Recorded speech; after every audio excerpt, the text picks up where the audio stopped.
another episode of Real Talk, a segment brought to you by the Scott County Public Library. I'm your host, Lincoln, here just to showcase a few movies that we have at the Scott County Library, some of the newer movies or some that you might have missed. Today, I am very excited to talk about one of the oldest genres in horror, the haunted house. And what better way to begin the fall season than to talk about two of the all-time greatest in the genre. My first pick is a 1982 suburban horror classic. You already know what I'm talking about. It's Poltergeist. This updated take on the haunted house setting, Poltergeist, is a story about a family overcoming the struggles and hardships of owning a starter house and a new suburban development. The struggle being ghostly creatures that come out of your TV and terrorize your family, I think something we can all relate to, obviously. This film, I think, has great performances all around from the cast that stars Jo Beth Williams, Craig T. Nelson, and a particularly solid and very creepy act from the late Heather O'Rourke. And of course, Zelda Rubinstein, who comes in and steals the show absolutely with her scene as a psychic coming to cleanse the house of these undead spirits. It was directed by Tobe Hooper, creator of the greatest American folk horror of all time, in my opinion, the Texas Chainsaw Massacre, but produced and co-written by Steven Spielberg. And watching this movie, you can feel that blend of Spielbergian influence, so much so, actually, that it started a rumor that Spielberg actually directed the film himself.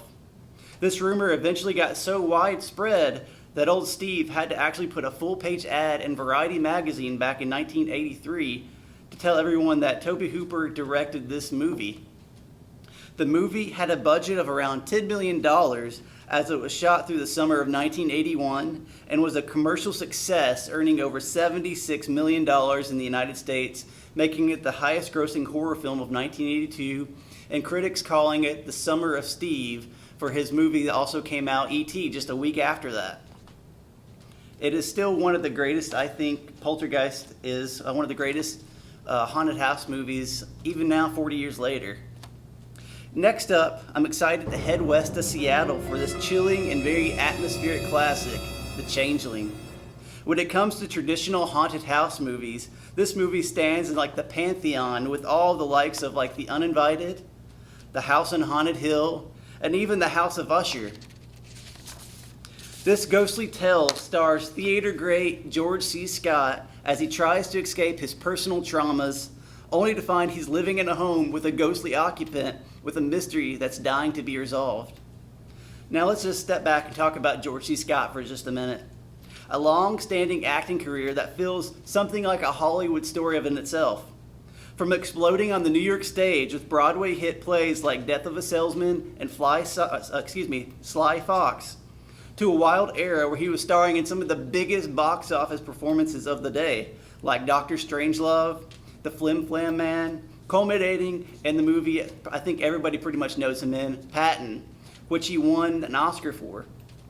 It was also an award that he rejected as he felt that he was wrongly picked over years before, starring in his role on Anatomy of a Murder.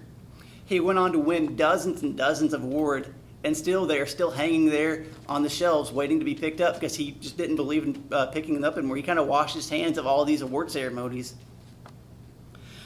But after the late 70s, George's career had kind of faded a little bit, and he had now some noticeable bombs and a personal setbacks with alcoholism, as well as some strange behavior as stalking Ava Gardner, who was currently with Frank Sinatra at that time.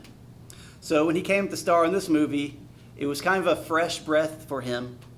It was well received by critics and even praised now by Martin Scorsese as one of the best horror movies of all time that he had ever seen. The Changeling was directed by Peter Madoc, a filmmaker journeyman who had fled Hungary to England in 1956 after the Soviet Union invasion. He got his start at the MGM studio as an assistant in the Boringwood, England. And this is very important because it led to him to stand with Robert Wise, who let him stay on the sets of The Haunting, one of the classic premier haunted house movies, which directly influenced him to eventually make The Changeling 17 years later. And you can certainly feel those two movies share a shared DNA with its atmospheric settings and classic moments in horror.